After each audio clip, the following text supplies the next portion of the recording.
कुछ साल पहले सिक्किम के एक छोटे से गांव में कुछ ऐसा हुआ जिसने उस गांव में रहने वाले लोगों की जिंदगी खौफ से भर दी। वैसे तो वो गांव खूबसूरत वादियों और पहाड़ों के बीच बसा था, लेकिन उन्हीं पहाड़ियों में उस गांव के कुछ लोग अचानक गायब होने लगे थे। जो भी गायब होता वो कुछ दिनों बाद उस गांव के पहाड़ी जंगलों में मरा पड़ा मिलता। किसी को कुछ समझ नहीं आ रहा था।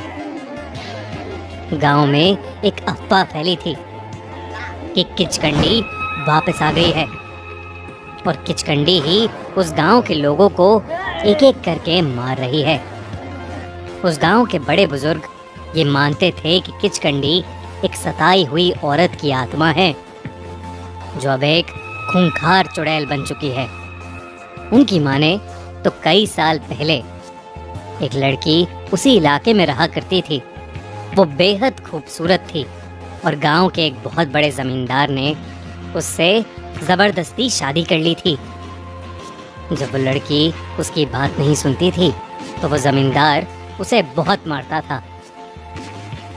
एक अमावस की रात वो औरत घर से भाग गई और जंगल में जाकर छुप गई, मगर उस जमींदार ने उसे ढूंढ निकाला और गुस्से में उसने उसी जंगल में उस लड़की को जिंदा गाड़ दिया।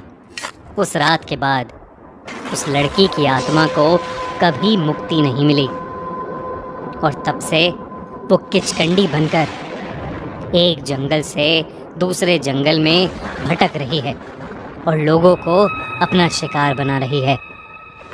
उधर उस गांव के सरपंच का बेटा 23 साल का सुमित इस सब से अनजान कोलकाता में नौकरी कर रहा था।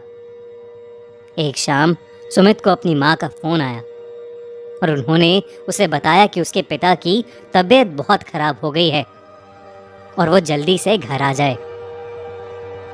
सुमित उसी शाम अपनी कार लेकर अपने गांव की तरफ निकल पड़ा। रात के कुछ 12 बजे थे और वो घर पहुंचने ही वाला था कि अचानक उसकी गाड़ी के सामने एक लड़की आ गई। उसने जैसे तैसे अपनी गाड़ी रोकी और गाड़ी से उतर कर देखा, लेकिन वहां कोई नहीं था। उसे लगा कि शायद ये उसका वहम होगा, लेकिन जब उसने गाड़ी स्टार्ट की तो रियर व्यू मिरर में उसे वही लड़की जंगल की तरफ जाती दिखी। सुमित उस लड़की को लेकर सोच में पड़ गया था, लेकिन उसे देर हो रही थी तो वो वहां बिना रुके घर के लिए निकल गया। जब वो घर पहुंचा तो उसने देखा कि उसके पिता काफी ज्यादा बीमार थे। सुमित उस रात उनके पास ही सो गया। उस रात सुमित को ऐसा लगा कि उनके बेड के ऊपर एक अजीब सा काला साया है जिसके कई सारे लंबे लंबे हाथ हैं। धीरे धीरे उन लंबे लंबे हाथों के नुकीले नाखून सुमित के गले तक आ गए थे। जैसे ही सुमित को वो नाखून चुभे, उसकी घबराहट के मारे नींद खुल गई। सुमित सपना देख रहा था। उस कमरे में उसके और उसके पिता के अलावा और कोई नहीं था, लेकिन जब सुमित ने अपनी गर्दन पर हाथ फेरा तो उसे एक अजीब सा दर्द हुआ। उसने उठकर शीशे में देखा तो उसकी गर्दन पर वाकई नाखूनों के निशान थे। तभी शीशे में उसे उसी लड़की का साया दिखा जो उसे गाड़ी चलाते हुए रोड पर दिखी थी। उस लड़की को शीशे में देखकर वो तुरंत पीछे मुड़ा, पर वहां कोई नहीं था। उसके बाद सुमित को रात भर नींद ही नहीं आई और वो उस लड़की के बारे में ही सोचता रहा। अगली सुबह एक वैद्य उनके घर आए हुए थे।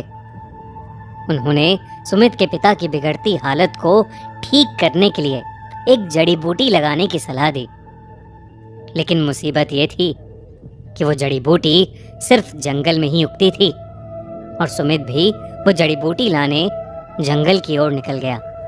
सुमित के पिता की तबीयत से परेशान सुमित की माँ उसे गांव में हो रहे हादसों के बारे में बताना ही भूल गईं, खासकर किचकंडी के बारे में। जब सुमित जंगल में पहुंचा तो वहां उसे एक बेहद खूबसूरत लड़की दिखाई दी। वो लड़की सुमित के पास आकर वो जड़ी बूटी ढूंढने में उसकी मदद करने लगी। उस लड़की ने सुमित से कहा कि उसे पता है कि जड़ी बूटी कहाँ मिलेगी, और वो सुमित को उस जंगल के बीचों बीच ले गई। वहां एक बड़ा सा पेड़ था।